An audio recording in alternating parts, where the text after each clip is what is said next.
introduce to you Terry Lemerond. Terry Lemerond has worked in the dietary supplement and natural medicine, natural health world for more than 40 years. He has owned stores, he has started companies, he has developed formulas. In fact, he's developed over 400 formulas, many of which continue to be bestsellers in the world today. He is the most knowledgeable person, bar none, that I've ever encountered in the natural health world. And so it's with great pleasure that I present to you today Terry Lemerond. Welcome, Terry. Thank you, Cheryl. That was very nice. I appreciate your comments. And let's get underway. Statin drugs are not the answer, the natural way to a healthy heart. Statin drugs are being dispensed to close to 1 million people today for the prevention and the cure and treatment of heart disease and strokes. And it's really the biggest medical scam of the 21st century. It's unfortunate that doctors are prescribing a medication to reduce cholesterol, a natural ingredient actually produced in the body. It seems to me that if nature or God that created our body, that would intend to have our body produce cholesterol for a reason for the metabolic function of the body, would be there for a reason, and that it should not be tampered with or tweaked or lowered or changed in any degree, as it was there for a very specific reason. So why are we afraid of cholesterol? Well, drug companies have created this fear. They have told us that cholesterol, high cholesterol, will cause heart attacks, strokes, and other cardiovascular conditions, which is totally not true. There is really no research that has confirmed that high cholesterol will cause heart disease, heart attacks, or stroke. Now, this has been a long, ongoing message that lowering your cholesterol levels will prevent heart attacks and strokes. And are you guaranteed that it will prevent a heart attack or a stroke? Absolutely not. And through this presentation, we'll find out why cholesterol is actually our friend and should not be feared. We need cholesterol, and we need it in the amount that the body manufactures for us, and that lowering it to a level lower than 200 is going to save our lives. So what is cholesterol anyway? It's a type of fat produced in the liver, and cholesterol is vital for a number of reasons. The outer layer of every cell in the body, including brain and the function of the brain, especially in brain development in children. The brain develops from birth until the age of 25. And in order for that brain to develop, we need cholesterol.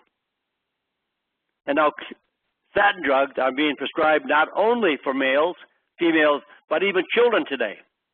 And we need that cholesterol to produce our sex hormones, our adrenal hormones, testosterone, estrogen, and the conversion of sunshine to vitamin D through the synthesis of cholesterol and vitamin to produce vitamin D.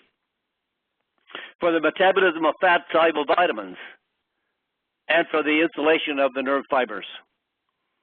It seems there's been a correlation between the amount of statin drugs and the timing of the prescription of statin drugs that Alzheimer's disease and breast cancer has increased dramatically over the last several decades. As we lower the cholesterol, we have had more Alzheimer's disease and more cancer of the breast and prostate. The brain weighs only 2% of the body weight, but it uses 25% of the cholesterol to have a healthy brain. Conventional medicine says high cholesterol equals heart attacks. And as we lower the cholesterol, we actually have more heart attacks. In fact, 63% of the heart attacks that occur in people with what doctors consider to be proper cholesterol levels. That means lower than 200. Even the World Health Organization, WHO, recommends that our cholesterol levels should be between 220 and 240 for a perfect level. But doctors are suggesting below 200, and the lower it goes, the more complications that we have, the more side effects that we have, and the more consequences we pay for having the cholesterol levels being lowered lower than 200. So the conventional answer to the problem of high cholesterol, statin drugs. They block an enzyme in the liver that produces cholesterol. Statin drugs, oh, they work, but do they work for the right reasons? Should we be lowering cholesterol? You know, I'm not here to tell you to take statin drugs or not to take statin drugs, but I think there's some things that we should learn from this, that they really don't do what we would like them to do. Yes, they work. They lower cholesterol, absolutely, because they poison the system, poison an enzyme in our liver that would otherwise produce a normal level of cholesterol for our body chemistry. And these three drugs are commonly prescribed are Lipitor, Zocor, and Mevacor. And they are a big business. That's why drug companies like them. You know that there's probably a very small segment of people that would probably benefit, and I'm just saying may benefit, might benefit. Actually, they should not ever be prescribed to women or children or men who have never had a heart attack or a stroke. So there's a very small segment, about 5% of the population, that is between the age of 48 and 65, that may have, that has already had a heart attack or a stroke. They may benefit with a statin drug. So they're not entirely bad,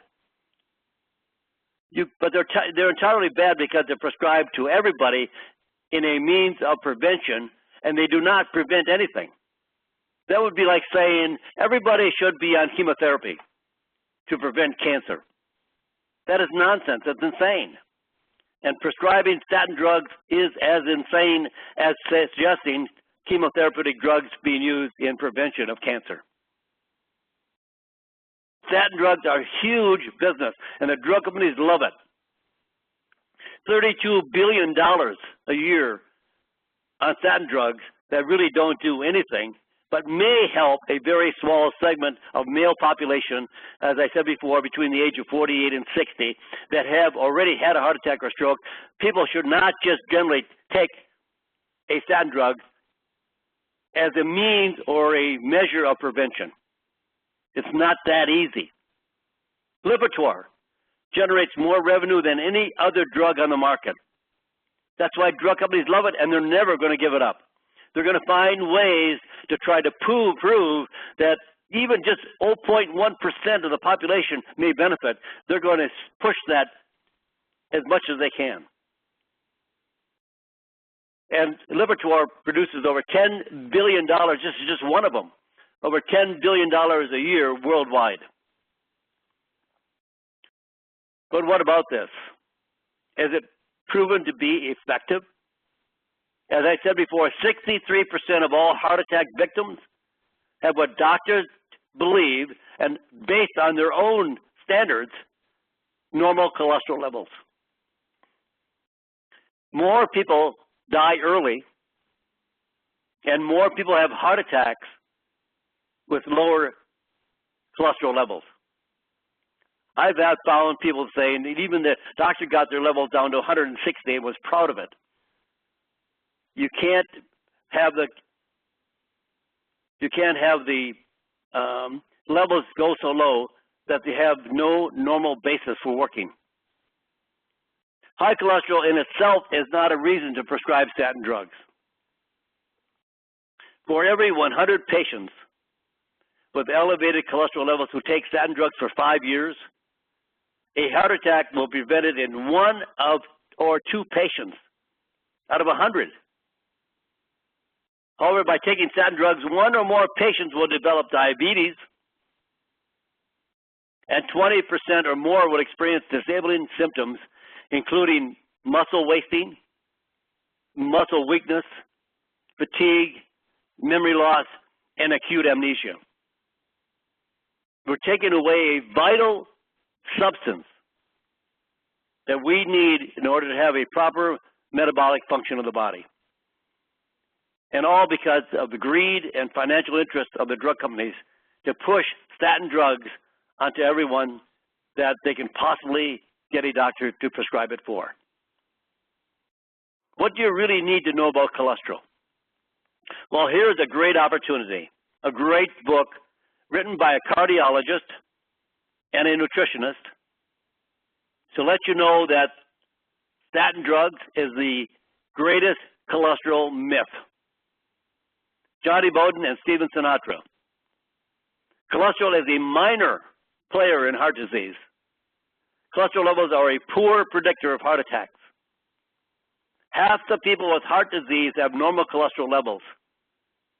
Half the people with elevated cholesterol have healthy hearts. Lowering cholesterol has extremely limited benefits. And the older you get, the more cholesterol you should have. I just threw that one in as a bonus. Now the real cause. The real cause of heart disease. And here's some things you can think about whether or not you are a high risk. Low HDL. A man should have the HDL levels at 40, and a woman should have HDL at 50 or above. When the HDL is normal or higher than normal, gives us a better protection than the total number of cholesterol. You just can't arbitrarily lower cholesterol unless you know what the numbers mean. And the best way to find out if you are a high risk, well, first of all, what I tell people when I lecture, at night, go home, take up all your clothes in your bedroom, probably all alone. You certainly want to be by yourself, and walk to the wall. And if your belly hits the wall before you do, you are at a high risk of heart disease. That's the bottom line. That belly fat is a huge risk for many diseases. Type 2 diabetes, high blood pressure, all of the conditions that we struggle with today that most people are being prescribed drugs for that really are the result of the diet and our lifestyle choices. Now, another more technical one is to take the HDL number that you have and divide it into your triglyceride number. So, for example, you want a level below 3. So if you have 150 triglyceride and you have, let's say you have a 50 HDL, so now you have a number of 3. You want 3 or lower. But let's say your triglycerides are 300 and your HDL is 30. Bad, because the division then is 10. You're way over a higher risk of having heart disease. It isn't just having high cholesterol numbers. There really is no high. It's proper, balanced. And you have a good HDL and you have a good triglyceride. Triglycerides are another form of fat produced from sugar and carbohydrates. So when people have a high triglyceride level, that indicates to me that they are eating a lot of carbohydrates and a lot of sugar. And inflammation. Inflammation is at the heart, no pun intended, it is at the heart of 98% of all diseases. The lining of the arteries are highly inflamed from carbohydrates, from sugar, from stress, from omega-6 fatty acids, and cause inflammation of the blood vessels, and also oxidation of what is considered to be the bad cholesterol, the LDL, but not all LDL is bad either. There are two fractions of LDL.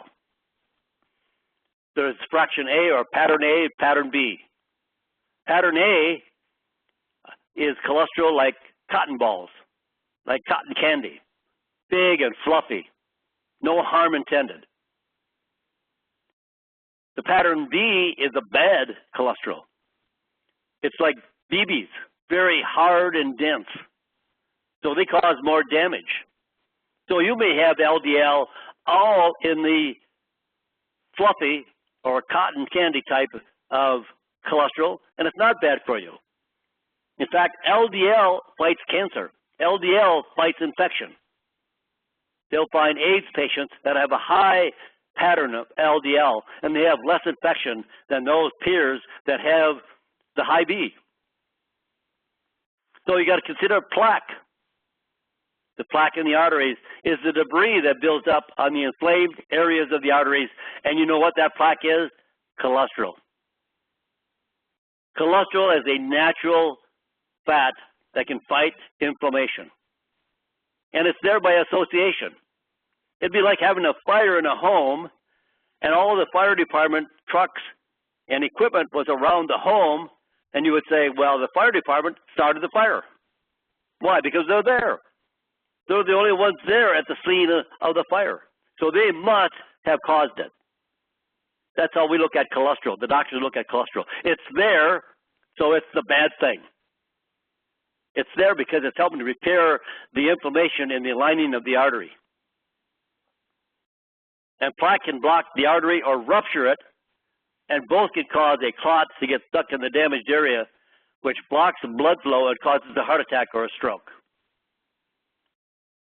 There are better ways to keep your heart healthy than taking statin drugs. Natural products can help, of course. Reduce inflammation. What are some of the herbs that we know today that can reduce inflammation? Curcumin, grapeseed extract, olives, all the variety of products made from olives, olives itself, olive oil, extracts from olive. They lower blood pressure, reduce inflammation. They prevent the LDL cholesterol from oxidizing, turning rancid, and becoming artery clogging plaque while increasing the good cholesterol. Keep your good cholesterol high, your triglycerides low. Don't worry about your cholesterol numbers. Keep arteries strong, smooth, and flexible. Rebuild damaged blood vessels. Now here's the grapeseed that I had mentioned earlier. A good source of grapeseed is from the French vineyards. It's called the French grapeseed extract. They're water soluble, so they're easily absorbed. They're powerful antioxidants. Probably the second most powerful antioxidant in nature. They contain compounds called proanthocyanidins and anthocyanidins, or otherwise abbreviated as OPC.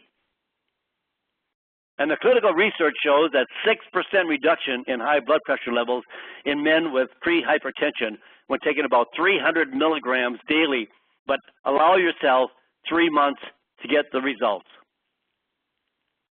287 people with arterial plaque, grapeseed saw a 40% reduction in arterial plaque formation while control groups increased by 30%. Now this was a study done over a long period of time because that plaque has formed over a long period of time. 30, 40, 50, 60 years. So when plaque accumulates over a period of time, we can't expect a week or two to reduce the plaque. Most of these plaque reduction studies have been 6 months to a year. But think about this. Even a year is a small period of time compared to 60 to 70 to 80 years that you have formed the plaque in the artery. And you get a 40% reduction in the plaque in the artery. Drugs can't do that. There are no drugs that can reduce the plaque in the artery up to 40%. Now this took almost a year in the study. But the other group in the study increased in that period of time another 30%. So there was much more plaque laid down in the artery over that period of time in the clinical study.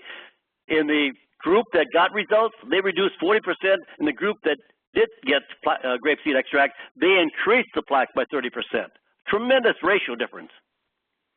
A 10% reduction in inflammatory triglycerides after 8 weeks of grapeseed extract, while the control group increased by 6%. If you're not getting grapeseed extract, you're getting worse. If you get grapeseed extract, you're getting more healthy. It's bottom line. Pomegranate, another heart-healthy fruit. Pomegranate fruit is a natural source of antioxidant compounds called flavonols. Prevents LDL cholesterol from oxidizing. Shown in clinical studies to reduce the amount of small, dense LDL particles, that's pattern B, the BBs, the small, really dense type of cholesterol. Very damaging. Total cholesterol is not damaging. The type of LDL cholesterol that is most likely to oxidize and cause damage. In a clinical study, another one, pomegranate supplementation was associated with a 35% decrease in artery plaque. This was over a period of a year. Those in the same study that were matched but did not get the pomegranate extract, they increased more artery plaque by 9%. Pomegranate can also help lower blood pressure and improve blood flow to the heart. Two powerful fruits. And the oldest, both grapes and pomegranate go back to biblical times. In fact, some biblical experts believe that Eve did not give an apple to Adam, but gave him pomegranate. It goes back thousands of years of being able to help improve heart function. So how do you use it? Well, the French grapeseed extract, which is completely tannin-free. Tannins are part of the OPC structure, but they're very large in molecular components and can't be absorbed systemically out of the intestinal tract. So you want a tannin-free, because tannins do not have biological value. They're too large to be absorbed. They have no biological value. Tannins are fine in tea and wine because they give body, they give flavor, and that's what when you taste tea and it's it has an effect on your teeth or wine, it gets really very dry. That's because you have a large amount of tannins. Tannins have been used to tan leather. They have no biological value systemically in the body. So you want 600 milligrams, 300 milligrams to 600 milligrams of tannin-free grapeseed, standardized for the OPCs, and pomegranate fruit extract, a combination of the two, maybe 300 of each. Plus the very key vitamins and minerals that can also improve for heart function. They prescribe drugs for AFib. The best supplement for AFib is magnesium. The heart can't have a proper rhythm or function without magnesium. Drug companies don't want anybody to know about vitamins and minerals. How did we survive until this century without vitamins and minerals? We ate food that contained the vitamins and minerals, that came from soil, that the soil contained the vitamins and minerals. But today our food is grown on depleted soil. 90% experts, medical experts, that have specialized in magnesium therapy have found that 90% of Americans do not get an adequate intake of magnesium daily. Magnesium is the most important mineral for the heart. And women should be getting somewhere between 300 and 400, and men should be getting 400 to 500 milligrams of magnesium. Some of the medical experts give up to 1,000 milligrams of magnesium. And the best magnesium to get is bisglycinate. It's a magnesium that is the most easily absorbable and doesn't cause any side effects. So 300 milligrams, at least. More is better. In a recent study, every small increase, listen to this, you can't get this through drug therapy. Every small increase in magnesium intake was associated with a 30% lower risk of heart disease. Where do you hear this stuff? Is it in the newspaper? Is it on the radio? Do drug companies tell you about this? Does your doctor tell you about this? Does your doctor tell you to get more magnesium? They would be out of business. You want 150 milligrams of benfotiamine. Benfotiamine is a very special form of vitamin B1. It's a fat-soluble B1. All B vitamins are water-soluble, so they are flushed out of the body very quickly. But this is fat-soluble. It prevented damage to the heart associated with diabetes in an animal study. In a separate study, also an animal model of diabetes, benfotiamine stopped oxidative stress damage to the heart and arteries. And then 30 milligrams of vitamin B6 as pyridoxal 5-phosphate. This is a very special form called P5P, abbreviated for pyridoxal 5-phosphate, which is the biologically active form of vitamin B6. Findings from the Nurses' Health Study showed that women with the highest levels of P5P had a 78% reduced risk of heart disease versus women with the lowest level. Drugs can't match these kinds of returns on your investment. Reduced lifetime risk of heart disease, any condition that would benefit from improved heart function. Now, olive polyphenols. You all probably have heard of the Mediterranean diet. The Mediterranean diet, there's some very special components of the diet. I always kind of chuckle because they always look at the Mediterranean diet, and the first thing most doctors will say, the diet works because they don't eat meat. So meat is bad, and it really has maligned meat because there's nothing wrong with meat. The thing that Americans make wrong with meat is they eat too much of it. Sitting down to a 24 or 48 ounce steak, some of these things are ridiculous. We only need about 3 ounces of a good protein source like beef, lamb, some form of good animal protein. I always find that's one of the most common comments that they make when they look at the Mediterranean diet. They don't eat meat. That's the reason. But think of all the things they eat that even if the meat was bad, that would offset the protein of meat. Olives, for example, wine, for example, nuts, for example, fruit. All these things are very common in the Mediterranean diet. And the American diet, it's called the standard American diet. That is SAD. That also spells SAD, the sad American diet. The American diet is anywhere from 70 to 90% refined carbohydrates and sugar. Refined carbohydrates convert to sugar. Sugar is sugar. We don't get a good, healthy diet in America. No fruits, no vegetables, no nuts. We don't live on a very good, healthy diet. And you wonder why we are the sickest country in the world? Out of 37 countries monitored by the World Health Organization, 37. We are 37th.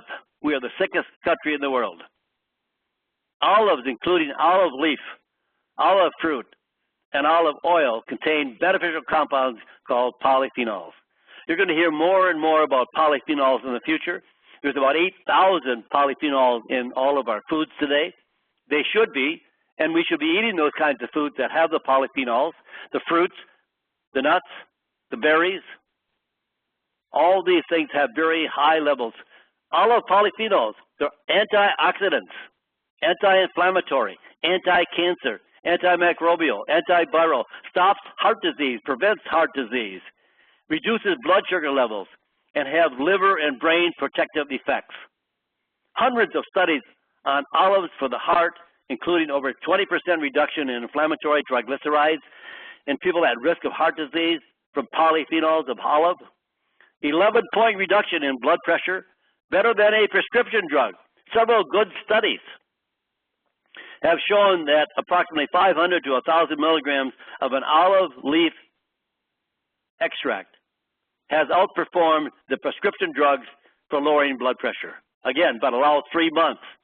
If you're going to use the natural alternative versus the drug, also I recommend that if you have high blood pressure, you don't do this on your own. You see your doctor. I don't care if you throw out your statin drugs today, but don't throw out your blood pressure medication. That's a serious condition, and you want to be under the care of your physician. But also, too, if you are taking statin drugs, talk to your doctor.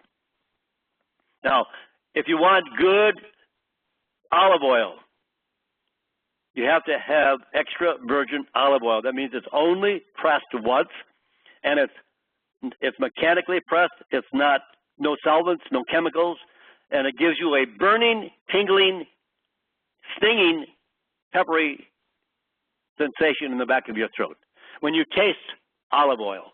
And never, ever taste olive oil with bread. Don't dip bread in olive oil. All you do is taste the bread. When you want to taste olive oil, taste it like wine. Sip a little bit in your mouth. Swish it around in your mouth. Swish it between your teeth. Get a good feel of that olive oil in your mouth, and then swallow it. And when you swallow it, you want a stinging sensation or a peppery sensation in the back of your throat.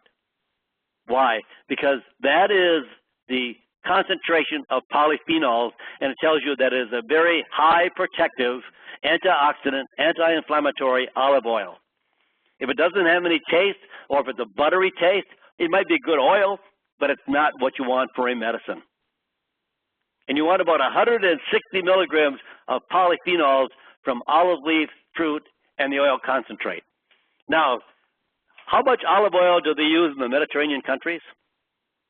I have talked to people from the Mediterranean countries, and as they were raised as children, they were given about a shot glass full of olive oil every morning as their daily medicine.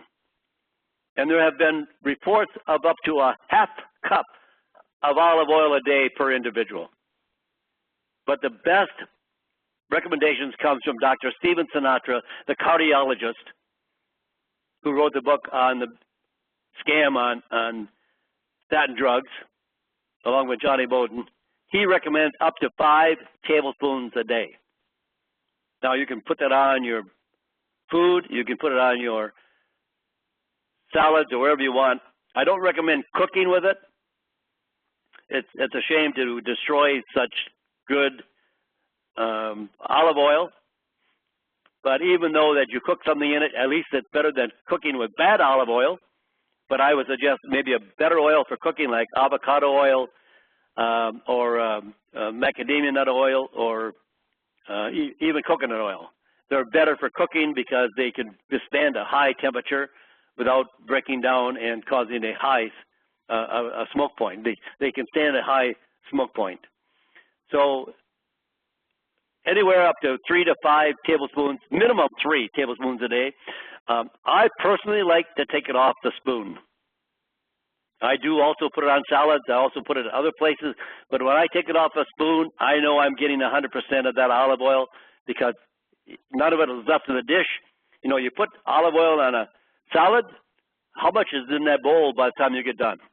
So I ought to make sure if I'm going to buy expensive olive oil and I want to use it as a medicine, I'm certainly going to not waste it, but it gets as much value as I possibly can out of it. Now, you can also prevent the LDL cholesterol oxidation. Amla. Amla looks like a little plum, but actually it's a berry. It's called Indian gooseberry. It's a fruit. If you pick it off the tree, as we've done in India, as we travel through India, it has 5 different flavors. And as you eat it, the flavors change. It'll be sour, it'll be sweet, it'll be salty, it'll be different flavors. They say it has 5 different flavors as you eat the fruit. It's a yellow-green fruit from India. It's extremely good for the heart and prevents LDL cholesterol from oxidizing. In scientific studies, was able to reduce the size of the aortic plaque. It decreased the inflammatory C-reactive protein by 63%. That's the marker that we like to look at to see how much inflammation a person has. A doctor can do that test for you. It's called the C-reactive protein test, or CRP. Ask him to do, or her, a C-reactive protein test. And if you have a level that is abnormal, you have a lot of inflammation in your body. But Amla and Grapeseed and Pomegranate, because they're all antioxidants, can lower your inflammatory process But in this case, we know that Amla does it by 63%. And since we know that the HDL is your more critical component, your savior, by lowering your cholesterol is not a savior, not going to help you prevent heart attacks or strokes, but if you increase the HDL, and Amla increases it by 17%, but you need 1,000 milligrams daily of Amla extract or Indian gooseberry extract to prevent LDL cholesterol oxidation and plaque formation. Now, there are 3 key vitamins for the heart: vitamin A, vitamin D3, and vitamin K2. Vitamin A, the real vitamin A, retinol, not beta-carotene. A lot of companies have switched and said, we're using beta-carotene, not vitamin A, for a lot of different reasons we won't discuss, but it doesn't do the same thing. Beta-carotene is pro-vitamin A. You may convert it, you may not convert it. It doesn't do the same as vitamin A. And vitamin A does not require conversion as beta-carotene does. Absorption of beta-carotene can also be low. Vitamin D3, not D2, but D3, at least 5,000 IUs per day. Don't be afraid to increase your nutrients. We once thought vitamin D3 was sufficient for the body chemistry at 400.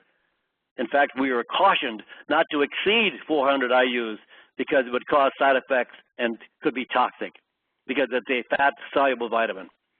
But after 30 years of research by some very key medical experts at the University of Wisconsin, they have proven that the more vitamin D3 that we get, the more we prevent a variety of diseases. Analyzing data from over 8,000 people, researchers found that for every 10 nanograms per milliliter of blood increase in blood levels of vitamin D, the risk of heart attack, stroke, heart failure went down by 10%, and the risk of dying from heart disease went down by 12%. That's by every 10. Now, doctors look at vitamin D3 levels, and they like it at 30.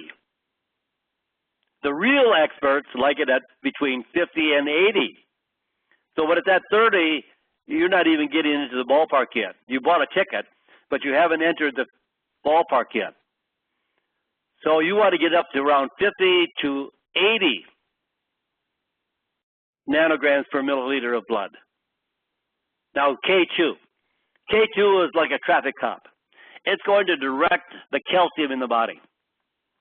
A diet high in K2 has been found to reduce arterial calcification because it prevents calcium to going into the arteries, and actually it directs it to going into the bone where you really want the calcium to be. And it does this by 50%, reduces the risk of heart disease by 50%, reduce overall risk of dying by any cause by 25%. These are the things drug companies just hate for people to know.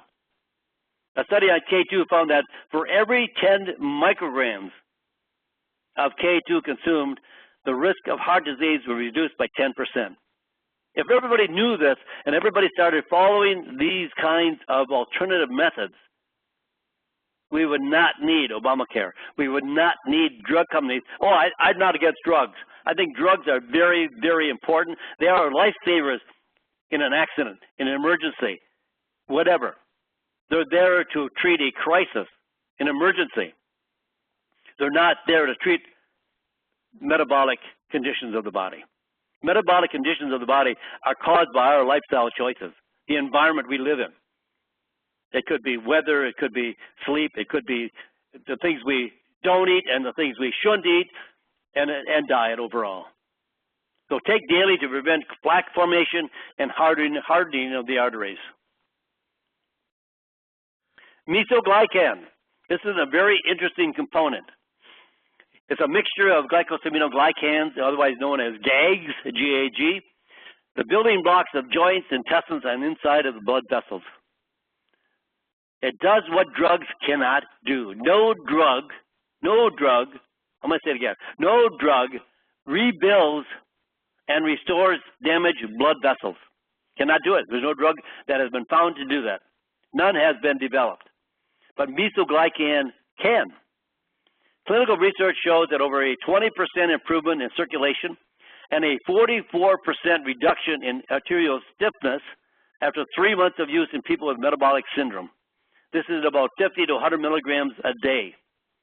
Approximately 50% of participants with peripheral artery disease saw significant improvements in their symptoms, including increasing the distance they could walk without pain by over 50%. 50 to 100 milligrams daily for any issue associated with circulation, blood vessel disease, varicose veins, poor circulation, hemorrhoids, capillary fragility, bruising, ulcers, diabetic retinopathy. There are so many conditions that this mesoglycan can treat. In fact, if you Google mesoglycan, you'll find 125 to 150 good quality studies to show that if you've ever had a heart attack or a stroke, mesoglycan is something you'd want to be on. Recap, build a strong heart. So the foundation for building a strong heart, grapeseed extract, pomegranate, magnesium, benfotiamine, P5P, or the biologically active form of vitamin B6, and olive polyphenols. Grapeseed, pomegranate, and olive are the fruits of the heart. Amla as well, to improve the good cholesterol, the HDL, and lower the LDL, and manage cholesterol levels properly. How do you prevent hardening of the arteries? And they're finding this in children today. That was a condition we found in 80-year-old people. Now we're finding it in children today because children are being fed nothing but carbohydrates and sugar. Causes diabetes, and diabetes is one of the common factors to heart disease and many other conditions. Rebuild damaged blood vessels. You can do that with mesoglycan. So here's a whole program. You can use the whole program, or you can use bits and pieces of the program as you see fit. Remember, cholesterol is not the enemy. We can't live without it. We need it for proper sex hormone, proper adrenal hormone. It builds the vitamin D levels in our body. A variety of conditions. And in fact, when you lower cholesterol, the side effects, remember the side effects? One of the side effects I didn't mention before, lowering cholesterol in women increases breast cancer risk by 15 times. Remember what I said, that as we have prescribed statin drugs, breast cancer and all cancers have gone up, Alzheimer's disease has gone up. Why? Because we're taking away the natural fat sterol that keeps our body healthy.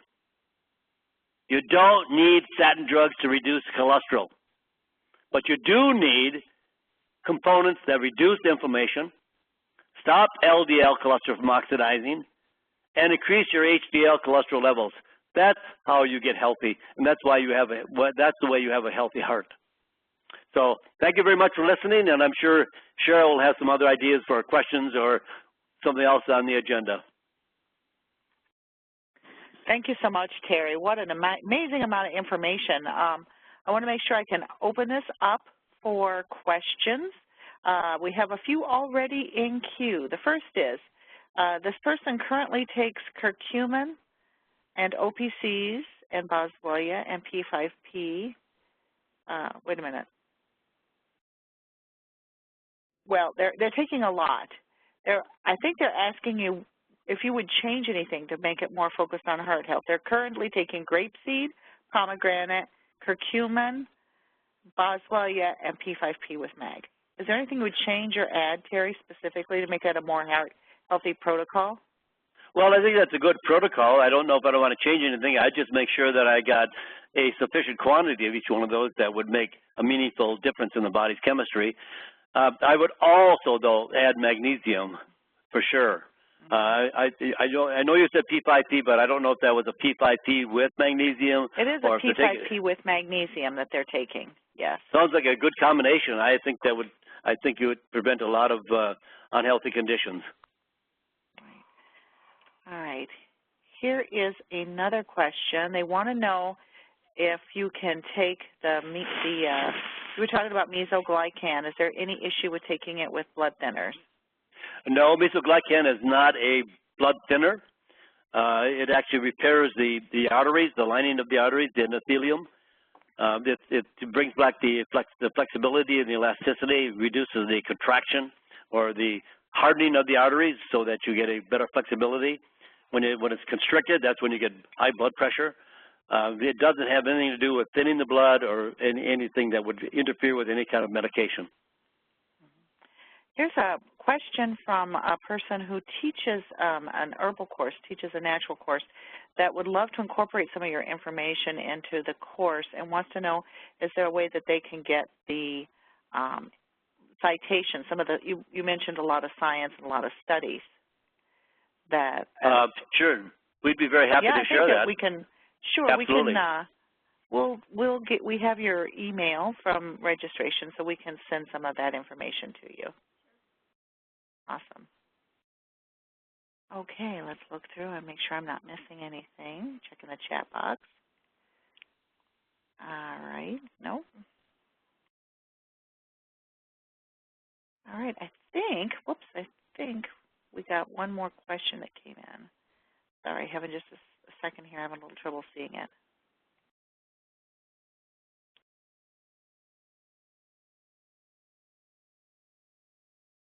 Second. Hold on for just a moment here.